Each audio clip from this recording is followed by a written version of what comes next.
ദൈവനാമത്തിന് മഹത്വം ഉണ്ടാകുമാറാകട്ടെ. ഇന്ന് രാത്രിയിലും കർത്താവിൻ്റെ വിലയേറിയ സന്നിധിയിൽ ദൈവവചനം പഠിക്കാനായിട്ട് ഒരുമിച്ച് കൂടുവാൻ നമുക്ക് ലഭിച്ച സാവകാശത്തെ ഓർത്ത് സന്തോഷിക്കുന്നു, ദൈവത്തെ സ്തുതിക്കുന്നു. കഴിഞ്ഞ ദിവസങ്ങളിൽ നാം മത്തായി സുവിശേഷം 5-ാം അധ്യായത്തിൻ്റെ 14 മുതലുള്ള വാക്യങ്ങളിൽ നമ്മുടെ കർത്താവ് നാം ആരാണ് എന്ന് പറഞ്ഞിട്ടുള്ളതായ വളരെ പ്രധാനപ്പെട്ടൊരു സത്യമാണ് ചിന്തിക്കുവാൻ ഇടയായിട്ട് തീർന്നുകൊണ്ടിരിക്കുന്നത്. നിങ്ങൾ ലോകത്തിൻ്റെ വെളിച്ചമാണ് എന്ന് കർത്താവ് പറഞ്ഞു. ആ വാക്യത്തിൻ്റെ വിശദീകരണത്തിൽ 1 പത്രോസ് 2-ാം അധ്യായത്തിലെ 9-ാമത്തെ വാക്യമാണ് കഴിഞ്ഞ ചില ക്ലാസ്സുകളിലായി നാം ധ്യാനിച്ച് വരുന്നത്. നാം അന്ധകാരത്തിൽ നിന്ന് അത്ഭുത പ്രകാശത്തിലേക്ക് വിളിക്കപ്പെട്ടവരാണ് എന്നുള്ളത് നമ്മൾ കാണുകയുണ്ടായി. ആ വാക്യത്തിൽ നിന്നും നമ്മെ ഏതൊക്കെ പദവികളിലേക്കാണ് സ്വർഗത്തിലെ ദൈവം കൊണ്ടുവന്നിരിക്കുന്നത് എന്നുള്ള സത്യമാണ് കഴിഞ്ഞ ക്ലാസ്സുകളിൽ നാം ചിന്തിച്ചു വന്നത്. 3 കാര്യങ്ങൾ ആ ബന്ധത്തിൽ വാക്യത്തിൽ നമ്മൾ ചിന്തിക്കുകയുണ്ടായി. നാം തിരഞ്ഞെടുക്കപ്പെട്ട ജാതിയാണ്. രണ്ടാമത്തേത് പറയാമോ? രാജകീയ പുരോഹിതവർഗമാണ്. 3-ാമത്തെ കാര്യം നമ്മൾ കഴിഞ്ഞ ക്ലാസ്സിൽ ചിന്തിച്ചായിരുന്നു, വിശുദ്ധ വംശമാണ്.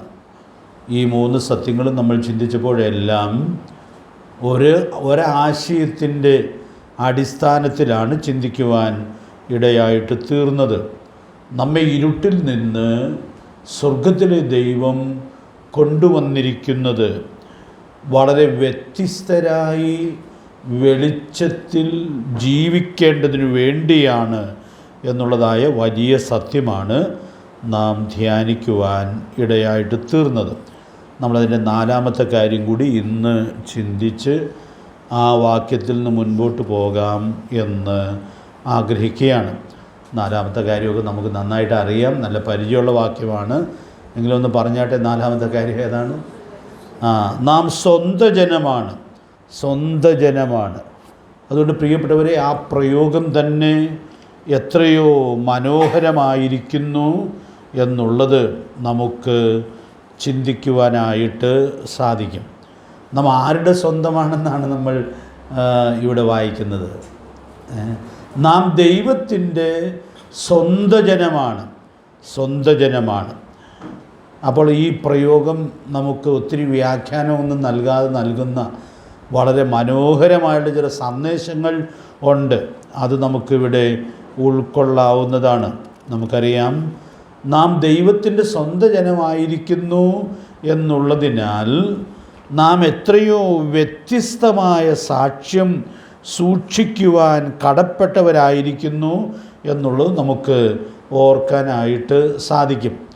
ഈ വാക്യത്തോട് ചേർന്ന് തന്നെ നാം മുൻപ് എങ്ങനെയുള്ളവരായിരുന്നു എന്നുള്ളത് നമ്മൾ വായിക്കുന്നുണ്ട്.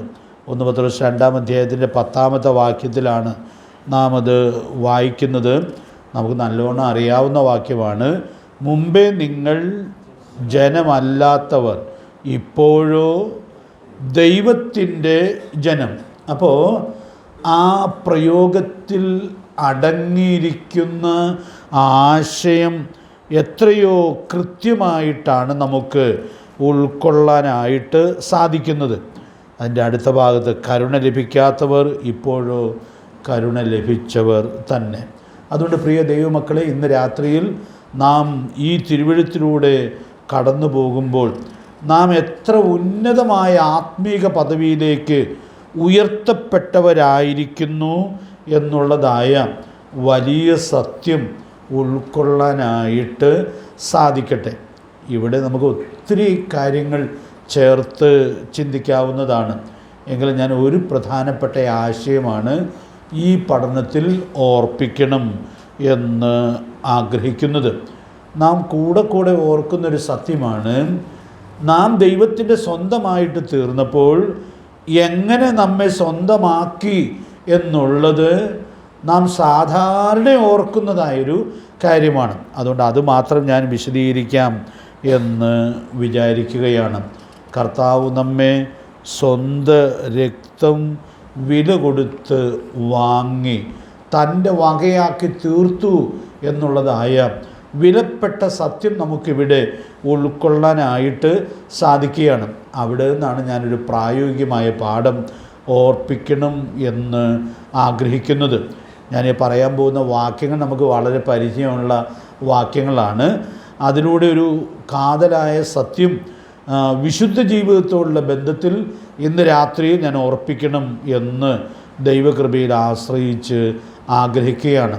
1 കൊരിന്ത്യർ 6-ാം അധ്യായത്തിൻ്റെ 19-20 വാക്യങ്ങളിലേക്ക് നമ്മൾ വരുമ്പോൾ നാം വിലയ്ക്ക് വാങ്ങപ്പെട്ടവരാണ് എന്നുള്ളതായ വലിയ സത്യം ദൈവത്തിൻ്റെ ദാസൻ അവിടെ വ്യക്തമാക്കുന്നതായിട്ട് നമ്മൾ കാണുന്നുണ്ട്.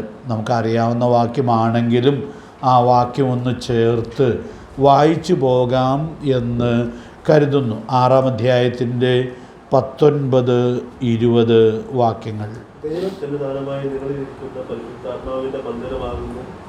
നിങ്ങളുടെ ശരീരമെന്നും നിങ്ങളെ വിലയ്ക്ക് വാങ്ങിയിരിക്കാൻ നിങ്ങൾ താൻ ഉൾക്കൊണ്ടവരല്ല എന്നും അറിയുന്നില്ലയോ? ആകയാൽ നിങ്ങളുടെ ശരീരം കൊണ്ട് ദൈവത്തെ മഹത്വപ്പെടുത്തുന്നു. അപ്പോൾ അവിടെ നാം വിലയ്ക്ക് വാങ്ങപ്പെട്ടവരാണ് എന്നുള്ളതായ വലിയ സത്യം വെളിപ്പെടുത്തുകയാണ്. അപ്പോൾ ഈ വാക്യത്തിൽ പറയുമ്പോൾ നമ്മെ വിലയ്ക്ക് വാങ്ങിയെന്ന് പറയുമ്പോൾ തന്നെ അതിൽ വളരെ പ്രധാനപ്പെട്ട ഒരു കാര്യം സ്പെസിഫൈ ചെയ്ത് ദൈവാത്മാവ് ആ വാക്യത്തിൽ ചൂണ്ടിക്കാണിക്കുന്നുണ്ട്. അതേതാണ്?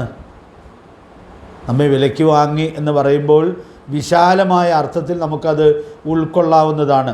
പക്ഷേ ഈ 2 വാക്യത്തിലും വിലയ്ക്ക് വാങ്ങി എന്ന് പറഞ്ഞിട്ട് ആവർത്തിച്ചൊരു സത്യം എടുത്തു പറയുന്നുണ്ട്. എന്ത് വിലയ്ക്ക് വാങ്ങി എന്നാണ് പറയുന്നത്?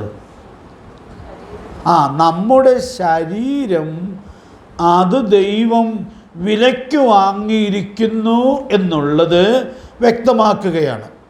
നമ്മെ മുഴുവനായിട്ട് വിലയ്ക്ക് വാങ്ങിയാണ് കർത്താവ് സ്വന്തമാക്കിയത്. അത് വിസ്മരിച്ചല്ല ഞാനിത് പറയുന്നത്.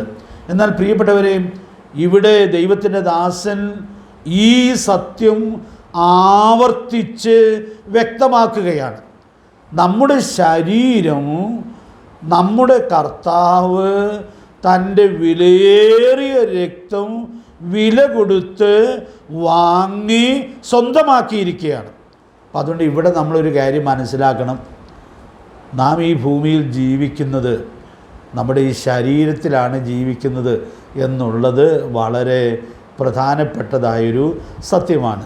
അപ്പം അതുകൊണ്ട് നമുക്ക് ഇവിടെ ജീവിക്കേണ്ടതുപോലെ ജീവിക്കാനായിട്ട് സാധിക്കണം എന്ന് വരികിൽ ഈ വാക്യത്തിൽ പറഞ്ഞിരിക്കുന്ന ഈ ഉന്നതമായ സത്യം ഉൾക്കൊണ്ട് ഉത്തരവാദിത്വത്തോടെ ജീവിക്കാനായിട്ട് സാധിക്കേണ്ടിയിരിക്കുന്നു.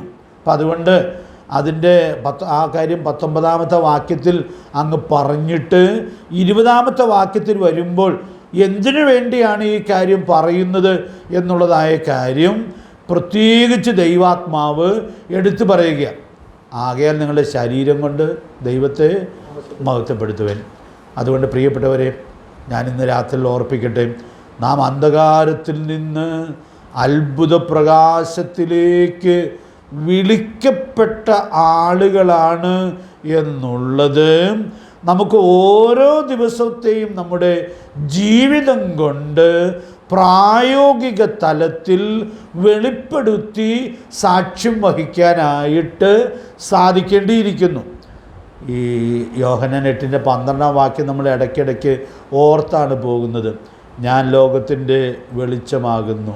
അടുത്ത വാചകം ഓർമ്മയുണ്ടല്ലോ, എന്നെ അനുഗമിക്കുന്നവൻ ഇരുളിൽ നടക്കാതെ ജീവൻ്റെ വെളിച്ചമുള്ളവൻ ആകും.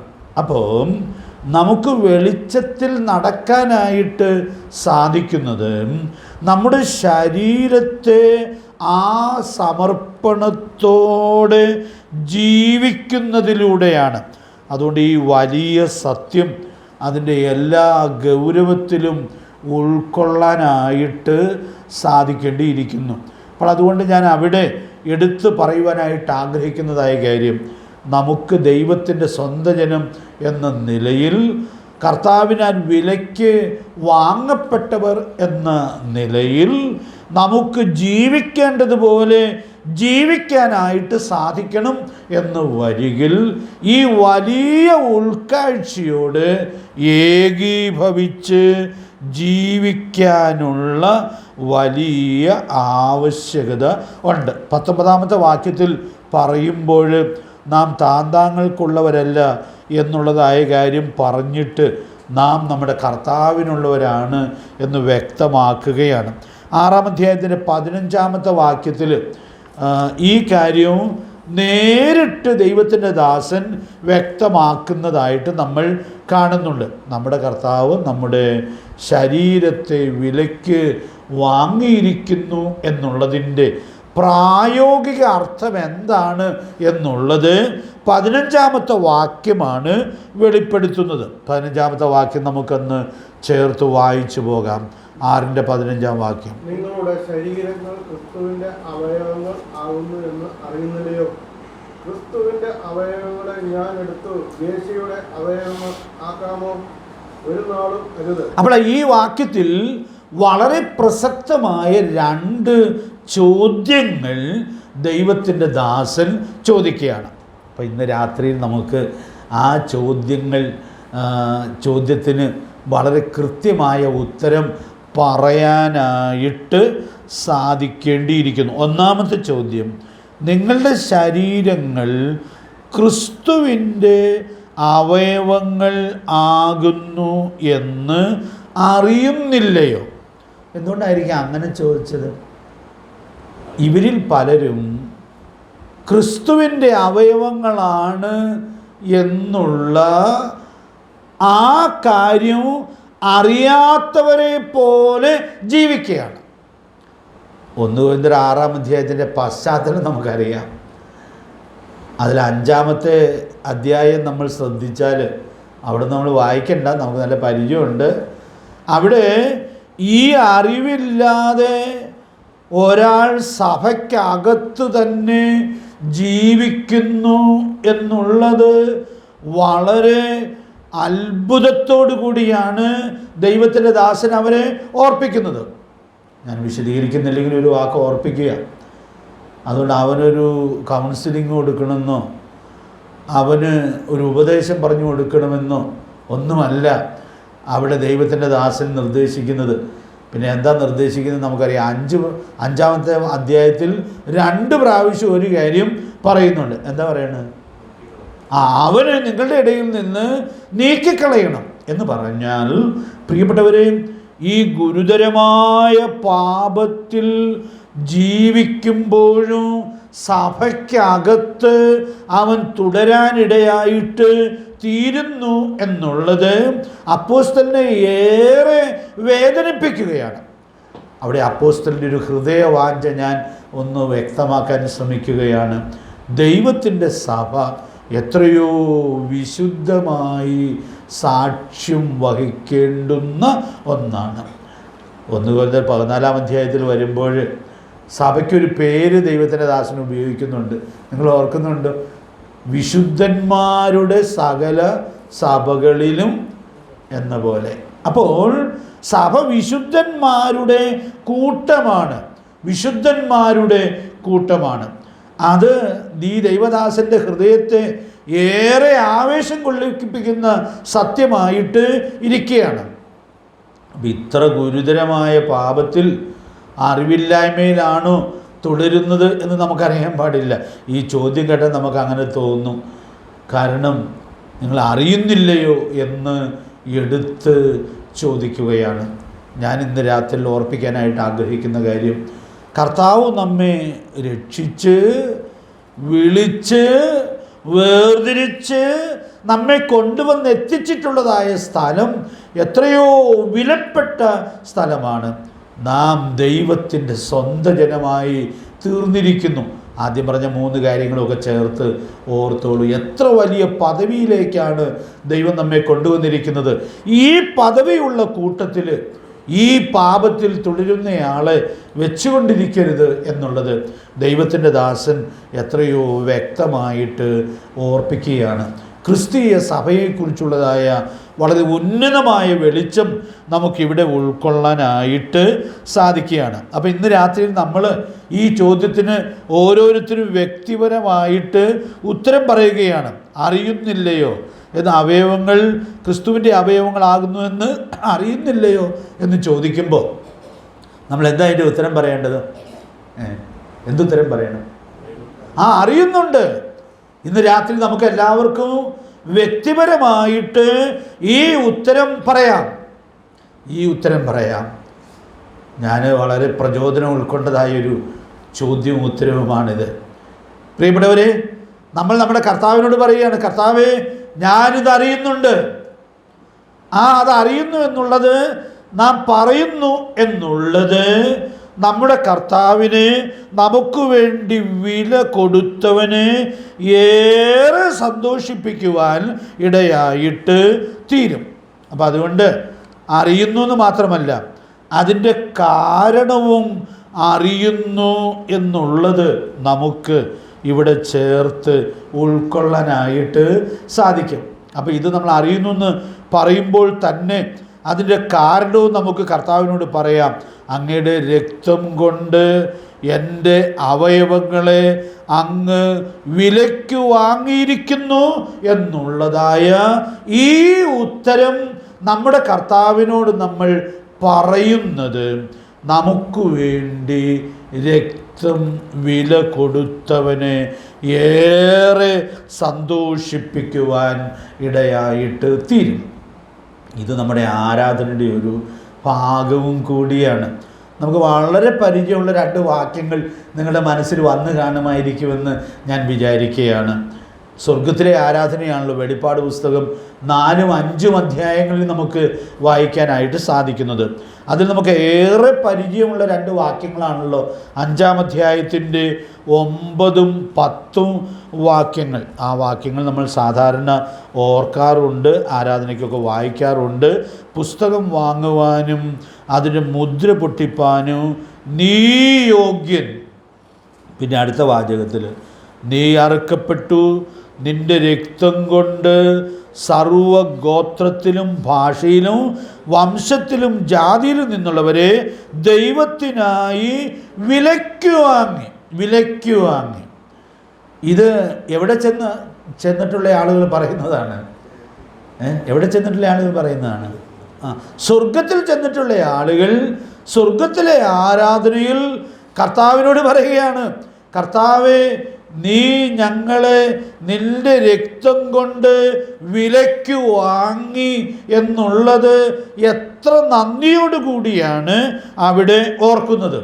സുവിശേഷത്തിൻ്റെ ഉന്നതമായ മഹത്വം ഞാൻ ഒരു വാക്കിവിടെ പറയട്ടെ. പ്രിയപ്പെട്ടവരെ, നമ്മൾ സ്വർഗത്തിൽ ചെല്ലുമ്പോഴും നമ്മളെപ്പോഴും ഓർക്കും, ഞാനിവിടെ വന്നത് വേറെ ഒരു കാരണം കൊണ്ടുമല്ല, പിന്നെയോ എൻ്റെ കർത്താവ് അറുക്കപ്പെട്ടു എന്നുള്ളത് കൊണ്ട്, ആ അറുക്കപ്പെട്ട കുഞ്ഞാടിൻ്റെ രക്തം കൊണ്ട് എന്നെ വിലയ്ക്ക് വാങ്ങി അവൻ്റെ സ്വന്തമാക്കി തീർത്തു എന്നുള്ളത് കൊണ്ടാണ് ഞാനിവിടെ എത്തിച്ചേർന്നത് എന്നുള്ളതായ കാര്യം അവരെപ്പോഴും ഓർക്കുവാൻ ഇടയായിട്ട് തീരും.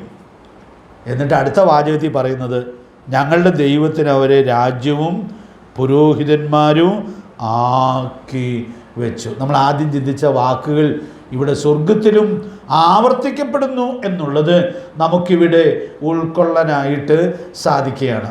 അപ്പോൾ ഞാൻ ഇന്ന് രാത്രി ഇങ്ങനെ ഓർപ്പിക്കട്ടെ, സ്വർഗത്തിലെ ആരാധനയിലും നമ്മുടെ കർത്താവിനെ ആരാധിക്കുമ്പോൾ ഈ വിഷയം അതിൽ എത്രയോ മുഖ്യമായ വിഷയമായിരിക്കുന്നു എന്നുള്ളത് നമുക്ക് ഇവിടെ ഉൾക്കൊള്ളാനായിട്ട് സാധിക്കുകയാണ്. ഇതൊരു പാട്ടാണ് അല്ലേ? ആ വാക്കിൻ്റെ ഒടുവിൽ നാം അത് വായിക്കുന്നുണ്ട്.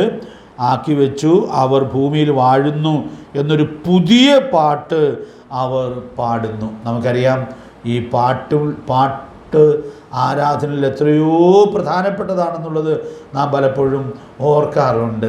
ആവർത്തന പുസ്തകം പഠിച്ചപ്പോൾ നമ്മൾ ഓർത്തായിരുന്നല്ലോ, ഇസ്രയേൽ മക്കളെ മോശയും യോശുവയൊക്കെ ചേർന്ന് ദൈവത്തിൻ്റെ വചനം എന്താക്കി പഠിപ്പിച്ചു എന്നാണ് നമ്മളവിടെ കാണുന്നത്. പാട്ടായിട്ട് അവരെ പഠിപ്പിച്ചു. അപ്പോൾ അത് ഓർത്തിരിക്കാൻ എളുപ്പമുണ്ട്.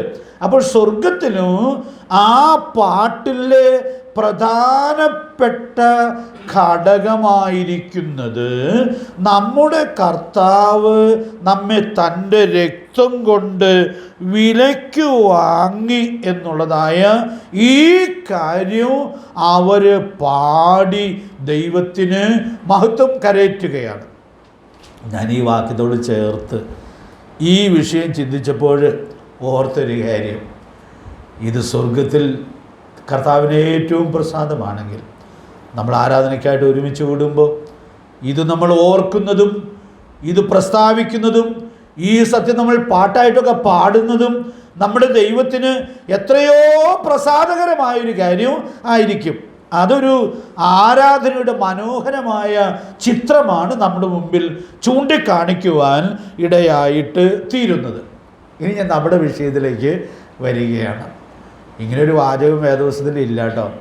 പക്ഷേ ഞാൻ ഈ ആശയം ഉൾക്കൊണ്ട് ഇങ്ങനെയൊരു വാചകം നമുക്ക് ഇടയ്ക്കിടയ്ക്ക് പറയാനായിട്ട് സാധിച്ചാൽ, കർത്താവേ നീ അറുക്കപ്പെട്ടു, നിൻ്റെ രക്തം കൊണ്ട് എന്നെ വിലയ്ക്ക് വാങ്ങി, എൻ്റെ ശരീരത്തെയും അവയവങ്ങളെയും അങ്ങ് വിലയ്ക്ക് വാങ്ങി എന്നുള്ളത് ഓർത്ത് കർത്താവിന് സ്തോത്രം ചെയ്യാനായിട്ട് സാധിച്ചാൽ അത് നമ്മുടെ കർത്താവിനെ എത്രയധികം സന്തോഷിപ്പിക്കുവാൻ ഇടയായിട്ട് തീരും. അപ്പോൾ അതുകൊണ്ട് നമുക്ക് ചെയ്യാവുന്നൊരു നല്ല ആത്മീക എക്സസൈസാണിത്. കാരണം 1 കൊരിന്ത്യർ 6-ാം അധ്യായത്തിൻ്റെ 15, 19, 20 വാക്യങ്ങൾ നമ്മെ പഠിപ്പിക്കുന്ന വളരെ വിലയേറിയൊരു സത്യം, നമ്മുടെ കർത്താവ് തൻ്റെ വിലയേറിയ രക്തം ചൊരിഞ്ഞ് ആ രക്തം വില കൊടുത്ത് നമ്മെ വാങ്ങി, നമ്മുടെ ശരീരത്തിൻ്റെ അവയവങ്ങളെ അവൻ വിലയ്ക്ക് വാങ്ങി. ഇതോരോന്നും വകതിരിച്ചിന്ന് രാത്രി പറയാൻ ഞാൻ ശ്രമിക്കുന്നില്ല. അതുകൊണ്ട് ഈ വലിയ സത്യം നമ്മൾ ഓർക്കുമ്പോൾ നമ്മുടെ അവയവങ്ങളെ നമ്മുടെ കർത്താവ് വിലയ്ക്ക് വാങ്ങിയിരിക്കുക. ഇതിന് 1-2 അവയവങ്ങളുടെ കാര്യമൊന്ന് പറയാം. നമ്മുടെ നാവ്, നമ്മൾ ഏറ്റവും കൂടുതൽ തെറ്റിപ്പോകാൻ സാധ്യതയുള്ള എന്താ? വാക്കിലാണ്, അല്ലേ? വാക്കിലാണ് ഏറ്റവും തെറ്റാനുള്ളതായ സാധ്യത യാക്കോബ് ചൂണ്ടിക്കാണിക്കുന്നതായിട്ട് നമ്മൾ കാണുന്നത്. നാം എല്ലാവരും പലതിലും തെറ്റിപ്പോകുന്നു. അടുത്ത വാചകൻ, ഒരു വാക്കിൽ തെറ്റാതിരുന്നാൽ. അപ്പോൾ നമ്മൾ എപ്പോഴും ഓർക്കണം, എൻ്റെ നാവ് കർത്താവ് തൻ്റെ രക്തം വില കൊടുത്ത് വാങ്ങിയതാണ്. ഇനി ബാക്കി ഒരു കാര്യമുണ്ട്, ഞാൻ പിന്നെ പറയാം. ഇതെപ്പോഴും നമ്മൾ ഓർക്കണം, എൻ്റെ നാവ് കർത്താവ് തൻ്റെ രക്തം വില കൊടുത്ത് വാങ്ങി സ്വന്തമാക്കിയതാണ്. അപ്പോൾ എനിക്ക് സാധാരണ മനുഷ്യർ സംസാരിക്കുന്നതെല്ലാം സംസാരിക്കാൻ അനുവാദമില്ല. എനിക്ക് എന്ത് സംസാരിക്കാൻ അനുവാദമുള്ളൂ? കർത്താവിന് പറയാവുന്ന വാക്കുകളെ എനിക്ക് പറയാൻ അനുവാദമുള്ളൂ. ഈ ഒരൊറ്റ കാര്യം മനസ്സിലാക്കിയാൽ, അതിനോട് വിശ്വസ്തത പാലിച്ചാൽ നമ്മുടെ സംസാരം തന്നെ ശരിയാകും. അതിന് വേറൊരു ക്രമീകരണം ആവശ്യമായിട്ട് വരികയില്ല. പിന്നെ നമുക്കതിൽ ബലഹീനതയുണ്ടെന്ന് നമുക്ക് ബോധ്യപ്പെടുമ്പോൾ ദാവീദ് പ്രാർത്ഥിക്കുന്നൊരു പ്രാർത്ഥനയുണ്ട്, യഹോവേ എൻ്റെ വായ്ക്കൊരു കാവൽ നിർത്തി എൻ്റെ അധരദ്വാരം കാക്കണം. പ്രിയപ്പെട്ടവരെ, നമുക്ക് ഈ വലിയ ഉൾക്കാഴ്ച ഏറ്റെടുക്കാനായിട്ട് സാധിച്ചാൽ, നമ്മൾ തെറ്റിപ്പോകുമ്പോൾ നമ്മുടെ ബലഹീനത മനസ്സിലാക്കി നമ്മെ തന്നെ വിനയപ്പെടുത്തി ദൈവത്തിൽ ആശ്രയിക്കാനായിട്ട് സാധിക്കണം. കർത്താവ് വിലയ്ക്ക് വാങ്ങിയ നാവ് കൊണ്ട് കർത്താവിന് വിഷമമുള്ള കാര്യങ്ങൾ സംസാരിച്ചാൽ അത് നമ്മുടെ കർത്താവിനെ എത്രയധികം വേദനിപ്പിക്കുവാൻ ഇടയായിട്ട് തീരും. നമ്മുടെ ആരാധന നമ്മുടെ കർത്താവിന് പ്രസാദകരമാകണമെങ്കിൽ ഈ വലിയ ഉൾക്കാഴ്ച സൂക്ഷിച്ച് ജീവിക്കാനായിട്ട് സാധിക്കണം. ഈ കാലത്ത് ഏറ്റവും അപകടം പിടിച്ചതായ വഴിയിലേക്ക് നമ്മെ തെറ്റിക്കുന്നത് കണ്ണുകളാണ്. അപ്പോൾ അതുകൊണ്ട് നമ്മുടെ കണ്ണുകൊണ്ട് നമുക്ക് ഇഷ്ടമുള്ളതൊക്കെ കാണാമെന്നാണ് പൊതുവെ ആളുകൾ വിചാരിക്കുന്നത്. ലോകം അങ്ങനെ വിചാരിച്ചോട്ടെ, പക്ഷെ നമ്മളങ്ങനെയല്ലല്ലോ. നമ്മുടെ കണ്ണുകൾ നമ്മുടെ കർത്താവ് തൻ്റെ രക്തം വില കൊടുത്ത് വാങ്ങിയതാണ്. അതുകൊണ്ട് ദോഷത്തെ കണ്ട് രസിക്കാനുള്ള അനുവാദമില്ല. നമ്മൾ എത്ര സൂക്ഷ്മതയോടുകൂടി ജീവിക്കാനുള്ളതായ ഉത്തരവാദിത്വമുള്ളവരാണ്. അതുകൊണ്ട് പ്രിയപ്പെട്ടവരെ, എനിക്കിങ്ങനെ ഓരോ അവയവങ്ങളെക്കുറിച്ചും പറഞ്ഞാൽ കൊള്ളാമെന്നുണ്ടായിരുന്നു. അതങ്ങനെ ഒത്തിരി വിശദമായി പോകുമെന്നുള്ളത് കൊണ്ട് ഞാൻ വിസ്താര ഭയത്താൽ അങ്ങോട്ട് പോകണ്ട എന്ന് കരുതുകയാണ്. നമുക്കറിയാമല്ലോ, നമ്മുടെ ഓരോ അവയവങ്ങളും നമ്മുടെ കർത്താവ് വില കൊടുത്ത്, ജീവനായ രക്തം വില കൊടുത്ത് സ്വന്തമാക്കിയതാണ്.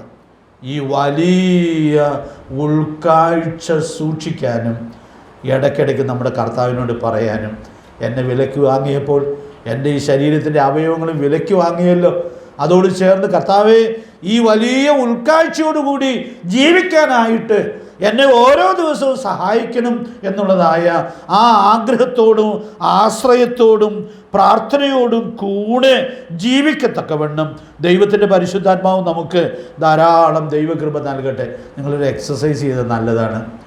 അത് ഞാൻ ഒന്ന് സൂചിപ്പിക്കുകയാണ്. നമ്മുടെ ഓരോ അവയവങ്ങളും നമ്മുടെ കർത്താവ് തൻ്റെ രക്തത്താൽ വിലയ്ക്ക് വാങ്ങി സ്വന്തമാക്കിയതാണ് എന്നുള്ളതായ ആ വലിയ ഉൾക്കാഴ്ചയോട് കൂടി ജീവിക്കാനായിട്ട് സാധിക്കട്ടെ. നമ്മുടെ 6 അവയവങ്ങൾ ഒരുമിച്ച് വരുന്നൊരു വാക്യം ഞാൻ പലപ്പോഴും പറയാറുള്ളൊരു വാക്യമുണ്ടല്ലോ.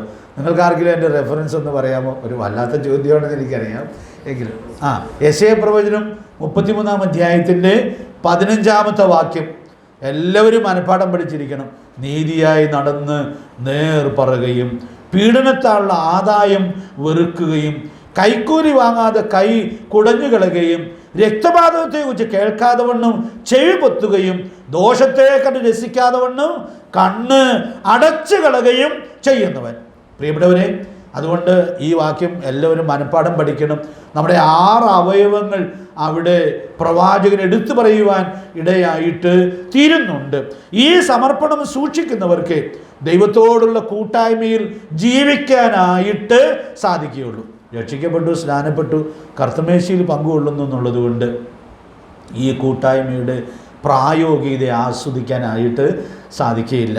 14-ാം വാക്യത്തിലൊരു ചോദ്യമുണ്ടല്ലോ, നമ്മിലാർ ദഹിപ്പിക്കുന്ന അഗ്നിയുടെ അടുക്കൽ പാർക്കും, നമ്മിലാർ നിത്യദഹനങ്ങളുടെ അടുക്കൽ പാർക്കും. അതുകൊണ്ട് ഞാൻ ഇന്ന് രാത്രിയിൽ ഓർപ്പിക്കട്ടെ, നമ്മുടെ കർത്താവിനോട്, കർത്താവേ, അങ്ങയുടെ വിലയേറിയ രക്തം ചൊരിഞ്ഞ് എന്നെ വിലയ്ക്ക് വാങ്ങിയല്ലോ, എൻ്റെ ഓരോ അവയവങ്ങളും അങ്ങയുടെ വകയാണല്ലോ എന്നുള്ളതായ ആ വലിയ സമർപ്പണത്തോടും ഉൾക്കാഴ്ചയോടും കൂടെ ജീവിക്കാനായിട്ട് ദൈവാത്മാവ് നമ്മെ സഹായിക്കട്ടെ. ഇനി രണ്ടാമതൊരു ചോദ്യം കൂടി ആ വാക്യത്തിൽ ഉണ്ട്.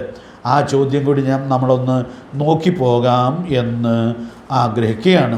ക്രിസ്തുവിൻ്റെ അവയവത്തെ ഞാൻ എടുത്ത് വേശ്യയുടെ അവയവം ആക്കാമോ? ഉത്തരം അവിടെ പൗലോസ് എന്നെ എഴുതുന്നുണ്ട്. എന്താ ഉത്തരം?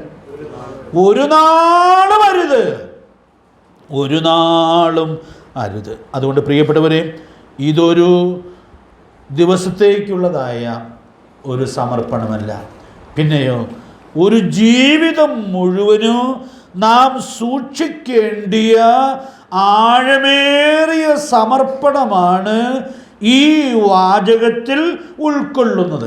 ഇവിടെ വേറെ ഒരു പ്രധാനപ്പെട്ട ഗൗരവതരമായ ഒരു പാപത്തെക്കുറിച്ച് പറഞ്ഞിട്ടാണ് ഈ കാര്യം പറയുന്നത്.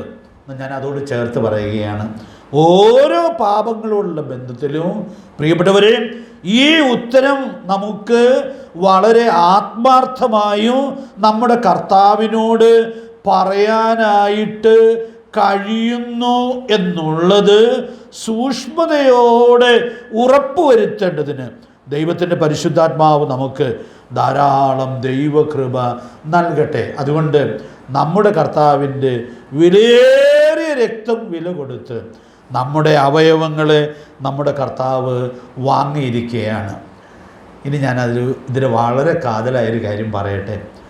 പിന്നെ എന്താ നമുക്കുള്ളതായ ഉടമസ്ഥത എന്ന് പറയുന്നത് കൊണ്ട് അർത്ഥമാക്കുന്നത്? ഞങ്ങളുടെ നാവ് കൊണ്ട് ഞങ്ങൾ ജയിക്കുമെന്നൊരു വാക്യമുണ്ട്. അപ്പം അത് പറയുന്ന ആളുകളെ കുറിച്ചാണ് പറഞ്ഞിരിക്കുന്നത്. അപ്പോൾ അവരത് പറയുമ്പോൾ നാവ് ആരുടെയാണെന്ന് അവരുടെ വിചാരം ഞങ്ങളുടെയാണ്. അപ്പോൾ എൻ്റെ നാവ് കൊണ്ട് എന്താ പറയേണ്ടതെന്നുള്ളത് ഞാൻ തീരുമാനിച്ചോളാം. എൻ്റെ കണ്ണുകൊണ്ട് എന്താ കാണുന്നതെന്നുള്ളത് ഞാൻ തീരുമാനിച്ചോളാം. അങ്ങനെ തീരുമാനിക്കാൻ നമുക്ക് അനുവാദമുണ്ടോ?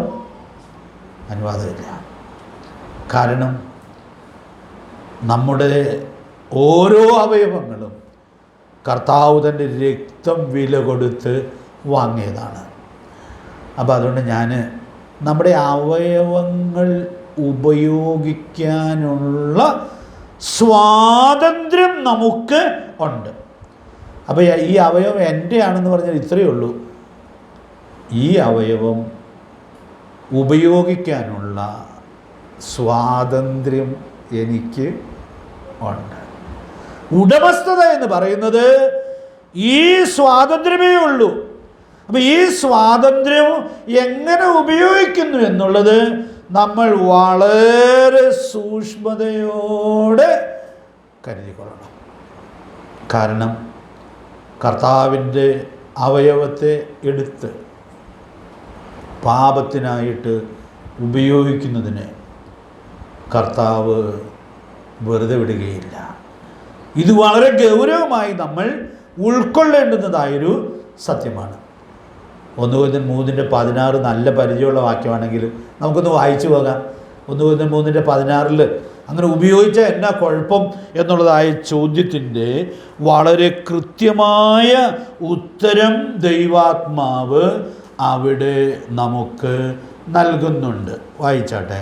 നിങ്ങൾ ദൈവത്തിൻ്റെ മന്ദിരമെന്നും ദൈവത്തിൻ്റെ ആത്മാവ് നിങ്ങളിൽ വസിക്കുന്നു എന്നും അറിയുന്നില്ലയോ? ദൈവത്തിൻ്റെ മന്ദിരം നശിപ്പിക്കുന്നവനെ ദൈവം നശിപ്പിക്കും.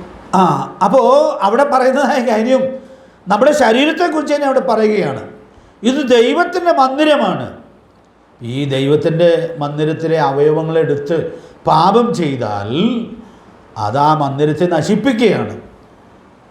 പിന്നെ പറയുന്ന വാചകം ഭയങ്കര ഗൗരവമായ വാചകമല്ലേ? ദൈവത്തിൻ്റെ മന്ദിരം നശിപ്പിക്കുന്നവനെ ദൈവം നശിപ്പിക്കും. അതുകൊണ്ട് ഇന്ന് രാത്രിയിൽ ഞാൻ വളരെ ഭയത്തോടെ ഈ വാക്കുകൾ ഓർപ്പിക്കുകയാണ്. ആരെയും കുറ്റപ്പെടുത്തി ഓർപ്പിക്കുന്നതല്ല കേട്ടോ. ഞാൻ ചിലപ്പോഴൊക്കെ അയ്യോ ഞാൻ അരിഷ്ട മനുഷ്യനെന്ന് പറഞ്ഞ് ദൈവസന്നിധിയിൽ എൻ്റെ പാപങ്ങൾ സമ്മതിച്ചിട്ടുണ്ട്. കാരണം നമ്മുടെ ഈ അവയവങ്ങൾ തെറ്റിലേക്ക് വഴുതിപ്പോവുക എന്നുള്ളത് വളരെ സാധ്യതയുള്ളതായൊരു കാര്യമാണ്. അപകടത്തിൽ വീഴാൻ കൂടുതൽ സാധ്യതയുണ്ടെങ്കിൽ നമ്മൾ അവിടെ എന്ത് ചെയ്യണം? കൂടുതൽ സൂക്ഷിക്കണം. ആ സൂക്ഷിക്കാൻ വേണ്ടി ഞാനിത് സ്നേഹത്തോടു കൂടി ഓർപ്പിക്കുകയാണ്. നമ്മൾ സാധാരണക്കാരായ ആളുകളല്ല, അന്ധകാരത്തിൽ നിന്ന് അത്ഭുത പ്രകാശത്തിലേക്ക് വിളിക്കപ്പെട്ട ആളുകളാണ്.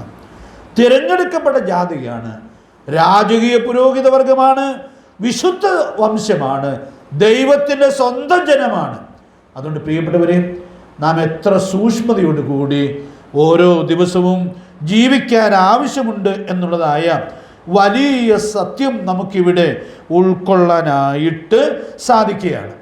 അപ്പോൾ ഞാൻ ചേർത്ത് ഓർപ്പിക്കട്ടെ, ഈ അവയവങ്ങളുടെ മേൽ നമുക്കുള്ളതായ അധികാരം എന്ന് പറയുന്നത് കേവലം കാര്യവിചാരകത്വമാണ്. നമ്മൾ സാധാരണ സാമ്പത്തിക കാര്യത്തിൽ അത് ചിന്തിക്കാറുണ്ട്. ഞാൻ അധ്വാനിക്കുന്നു, ജോലി ചെയ്യുന്നു, ശമ്പളം കിട്ടുന്നു, എനിക്ക് ആ ശമ്പളത്തിലൊരു ഉടമസ്ഥതയുണ്ട്. ഉടമസ്ഥ എന്ന് പറഞ്ഞാൽ എത്ര അർത്ഥമുള്ളൂ അതിന്? ആ കാശ് ചിലവാക്കാനുള്ളതായ അധികാരം ഉണ്ട്. കാര്യവിചാരകത്വം, സ്റ്റീവാർഷിപ്പ്. ആ പണം തെറ്റായി ചിലവാക്കിയാൽ, പണം അധ്വാനിച്ച് ജോലി ചെയ്ത് ശമ്പളം കിട്ടിയതാണെങ്കിലും ആര് തരുന്നതാണ്? ദൈവം തരുന്നതാണ്. തന്നവനോട് കണക്ക് പറയണം. എന്തിനത് ചിലവാക്കിയെന്ന് ചോദിച്ചാൽ ഉത്തരം പറയണം. പ്രിയപ്പെട്ടവരെ, അതുകൊണ്ട് ഞാൻ ഓർപ്പിക്കട്ടെ, ഇതിൻ്റെ ഒരു അർത്ഥം മനസ്സിലാക്കാൻ വേണ്ടി ഞാനതൊരു ഉദാഹരണമായിട്ട് ഓർപ്പിച്ചെന്ന് മാത്രമേ ഉള്ളൂ. നമ്മുടെ സമ്പത്തും അങ്ങനെയാണ്.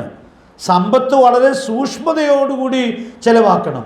എൻ്റെ കാശല്ലേ, ഞാൻ ഇഷ്ടം പോലെ ചെയ്തോളാം എന്ന് നമുക്ക് അനുവാദമില്ല. നാം കർത്താവിൻ്റെ വകയാണ്.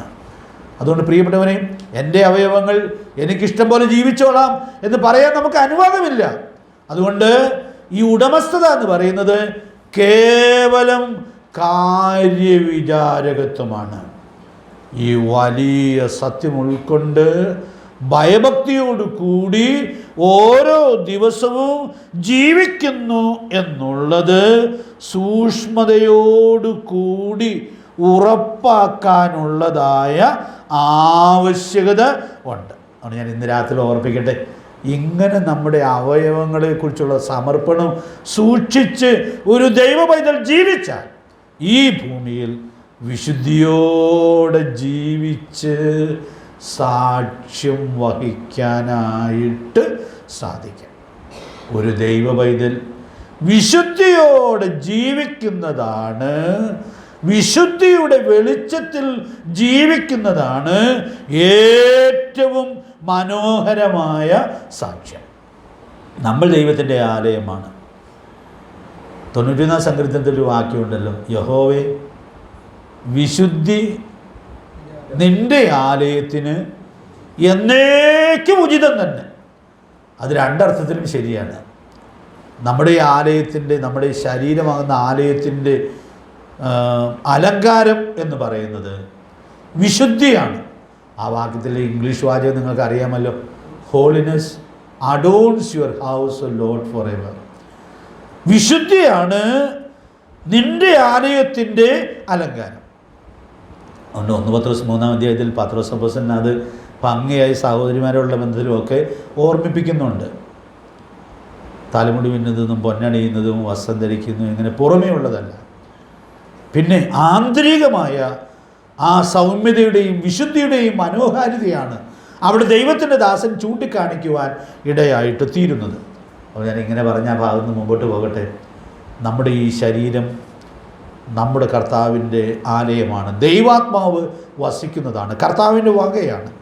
ഈ ആഴമേറിയ സമർപ്പണം സൂക്ഷിച്ച് നമുക്ക് വിശുദ്ധിയോട് ജീവിച്ച് സാക്ഷ്യം വഹിക്കത്തക്കവണ്ണം ദൈവത്തിൻ്റെ പരിശുദ്ധാത്മാവ് നമുക്ക് ധാരാളം ദൈവകൃപ നൽകട്ടെ. ഒരു വാക്യം സഭയെക്കുറിച്ചും പറയട്ടെ. വിശുദ്ധി നിൻ്റെ ആലയത്തിന് എന്നേക്കും ഉചിതം തന്നെ. ഒരു സഭയുടെ അലങ്കാരം അവിടുത്തെ സഭാംഗങ്ങൾ സൂക്ഷിക്കുന്ന വിശുദ്ധ ജീവിതമാണ്. അതുകൊണ്ട് പ്രിയപ്പെട്ടവരെ, അശുദ്ധിയുടെ അതിപ്രസരമുള്ള ഈ തലമുറയിൽ നിന്ന് നമ്മെ കർത്താവ് തൻ്റെ രക്തം കൊടുത്ത് ശുദ്ധീകരിച്ച് വിലയ്ക്ക് വാങ്ങി നമ്മെ ആക്കിയിരിക്കുന്നത്, കർത്താവിൻ്റെ സ്വന്തം ജനമാക്കി ആക്കിയിരിക്കുന്നത്, നാം വിശുദ്ധിയുടെ സാക്ഷ്യം കൊടുത്ത് ഈ തലമുറയിൽ ജീവിക്കേണ്ടതിന് വേണ്ടിയാണ്. ദൈവത്തിൻ്റെ പരിശുദ്ധാത്മാവ് അതിനായിട്ട് നമ്മെ ഏവരെയും സഹായിക്കട്ടെ. ഇനി നമ്മൾ ആ വാക്യത്തിലെ രണ്ടാമത്തെ ഒരു കാര്യം കൂടി ഒത്തിരി വിശദമായിട്ടല്ലെങ്കിലും ഒന്ന് ചേർത്ത് ഓർക്കണമെന്ന് വിചാരിക്കുക. ഏത് വാക്യത്തിൽ? 1 പത്രോസ് 2-ാം അധ്യായത്തിൽ 9-ാമത്തെ വാക്യത്തിൽ നിന്ന് ഒരു കാര്യമാണ് നമ്മൾ ഇതുവരെ ചിന്തിച്ചത്. നമ്മെ ഏതൊക്കെ പദവികൾക്കായിട്ട് വിളിക്കപ്പെട്ടിരിക്കുന്നു. മറ്റൊരു കാര്യം കൂടി നമ്മൾ അവിടെ ഒന്ന് ഓർത്തു പോകാം. എന്തിനായി വിളിക്കപ്പെടുന്നു? ഈ അന്ധകാരത്തിൽ നിന്ന് അത്ഭുത പ്രകാശത്തിലേക്ക് ദൈവം നമ്മെ വിളിച്ചിരിക്കുന്നത് എന്തിനു വേണ്ടിയാണ്? ആ വാക്യത്തിൽ അതിൻ്റെ ഉത്തരമുണ്ട്. പറഞ്ഞാട്ടെ. അവൻ്റെ സൽഗുണങ്ങളെ ഘോഷിക്കേണ്ടതിനായിട്ടാണ് ദൈവം നമ്മെ വിളിച്ച് ഈ ഉന്നതമായ പദവികളിലേക്ക് കൊണ്ടുവന്നിട്ടുള്ളത്. ഇതൊത്തിരി വിശദമായിട്ട് പറയണ്ട എന്ന് വിചാരിക്കുകയാണ്. പ്രിയപ്പെട്ടവരെ, നമ്മൾ സുവിശേഷം അറിയിക്കുമ്പോൾ ശരിക്കും എന്താ ചെയ്യുന്നത്? നമ്മൾ നമ്മുടെ കർത്താവിൻ്റെ സൽഗുണങ്ങളെ ഘോഷിക്കുകയാണ്. അതിന് ഉദാഹരിക്കേണ്ട ആവശ്യമില്ലാന്ന് എനിക്കറിയാം. എങ്കിലും ഞാൻ ആർക്കെങ്കിലും മനസ്സിലാകാത്തതുണ്ടോ എന്നുള്ള ഭയം കൊണ്ട് ഒരു 2 ഉദാഹരണം പറയാം. നമ്മൾ സുവിശേഷം പറയുമ്പോൾ എല്ലാം നമ്മുടെ കർത്താവിൻ്റെ സ്നേഹത്തെക്കുറിച്ച് പറയും. ദൈവത്തിൻ്റെ സ്നേഹത്തെക്കുറിച്ച് പറയാതെ സുവിശേഷം പറയാൻ പറ്റുമോ? സുവിശേഷം പറയാൻ പറ്റില്ല. കാരണം ദൈവസ്നേഹം പിതാവ് പുത്രനെ ലോകത്തിലേക്ക് അയച്ചപ്പോൾ ആ സ്നേഹമാണ് പ്രത്യക്ഷപ്പെട്ടത്. ആ പുത്രനെ കാൽവറി ക്രൂശിലെ മരണത്തിനു വേണ്ടി പിതാവ് ഏൽപ്പിച്ചു കൊടുക്കുമ്പോൾ ആ സ്നേഹം പ്രദർശിപ്പിക്കപ്പെടുകയായിരുന്നു. ഇത് പറയാതെ എങ്ങനെയാണ് സുവിശേഷം പറയാനായിട്ട് സാധിക്കുക? അപ്പോൾ നാം അവന് സൽഗുണങ്ങളെ സുവിശേഷ ഘോഷണത്തിൽ വാഗൊണ്ട് ഘോഷിക്കുകയാണ്. ഘോഷിക്കണം. നമ്മുടെ കർത്താവ് സൽഗുണപൂർണനാണ്. നമുക്ക് ധാരാളം കാര്യങ്ങൾ നമ്മുടെ കർത്താവിനെ കുറിച്ച് പറയാനുള്ള വകയുണ്ട്.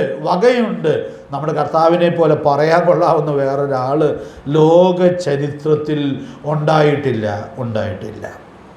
പിന്നെ സുവിശേഷം പറയുമ്പോൾ നമ്മൾ നിർബന്ധമായിട്ടും പറയുന്ന വേറൊരു സൽഗുണമുണ്ട്. നിങ്ങൾക്ക് പറയാമോ അത് ഏതാന്ന്? കർത്താവിൻ്റെ സൽഗുണങ്ങളിൽ വേറൊരു സൽഗുണവും കൂടെ പറയാതെ സുവിശേഷം പറയാൻ പറ്റുകയില്ല. ക്ഷമ.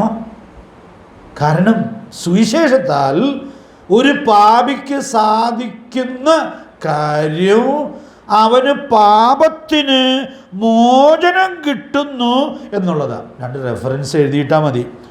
ലൂക്കോസ് സുവിശേഷം 24-ാം അധ്യായത്തിൻ്റെ 46-47 വാക്യങ്ങളിൽ കർത്താവ് പ്രസംഗിക്കാനായിട്ട് ശിഷ്യന്മാരെ അയക്കുമ്പോൾ പ്രസംഗിക്കാൻ 4 വിഷയങ്ങൾ കൊടുക്കുന്നുണ്ട്. 1, ക്രിസ്തു കഷ്ടമനുഭവിച്ച് മരിച്ചു. 2, മരിച്ചവരിൽ നിന്ന് 3-ാം നാൾ ഉയർത്തെഴുന്നേറ്റു. 3, അവൻ്റെ നാമത്തിൽ മാനസാന്തരപ്പെടണം.